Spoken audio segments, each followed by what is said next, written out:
shoulders we stand and who serve as a collective North Star. My feeling is that if you know and care about Julia Child, you should be equally familiar with Edna Lewis, B. Smith, Lena Richard, Verta Mae Smart Grosvenor, and Leah Chase. The women and femmes in this book are some of the most generous, brilliant, inquisitive, transparent, hilarious, adventurous, and hardworking people I have encountered.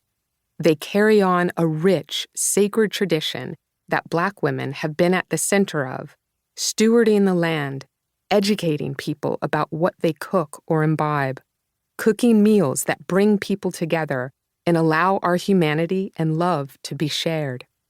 I hope you will be inspired and energized by their stories and the gems of wisdom they share.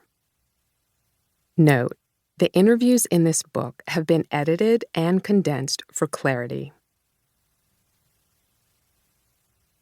Reflections: The women on whose shoulders we stand. Edna Lewis.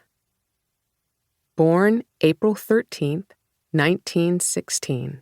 Died February 13th, 2006. When I read The Taste of Country Cooking, I was quite taken by Lewis's emphasis on community, her focus on seasonality, and the personal lens through which she wrote. I saw myself in her. We both came from loving, strong Black communities in the South. We both moved to New York City to cultivate our careers, and we both had immense pride in our Blackness. Bryant Terry, chef, educator, author, editor-in-chief of 4-Color Books. From Illustrated Black History, Honoring the Iconic and the Unseen, by George McCalman. Edna Lewis proved that by preserving your own culture, you could shape culture. Her life and work illustrate the power of valuing your own heritage, not taking it for granted, but centering and celebrating what's in your backyard and mastering the skills involved in cooking what is, as she said, the only true American cuisine. Lewis was born in Freetown, Virginia. In The Taste of Country Cooking, she describes it as a community of farming people. It wasn't really a town. The name was adopted because the first residents had all been freed from chattel slavery, and they wanted to be known as free people. Lewis, the grandchild of Chester and Lucinda Lewis, who were among the founders of Freetown, learned from this community everything about cooking, gardening, foraging, and farming that would lead to the foundation of her career. As a teenager, she left Virginia and moved first to Washington, D.C., where she cooked at the Brazilian embassy, and then to New York. There, she worked domestic jobs and became a seamstress whose dresses were in demand by people such as Marilyn Monroe. She also dressed windows at Bonwit Teller, the luxury women's store.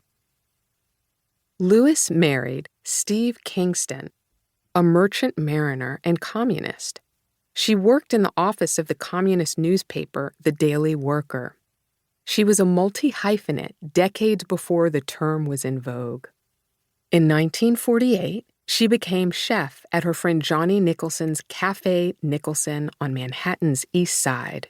She cooked elegant home-style dishes such as roast chicken, cheese soufflé, green salads, biscuits, and chocolate soufflé.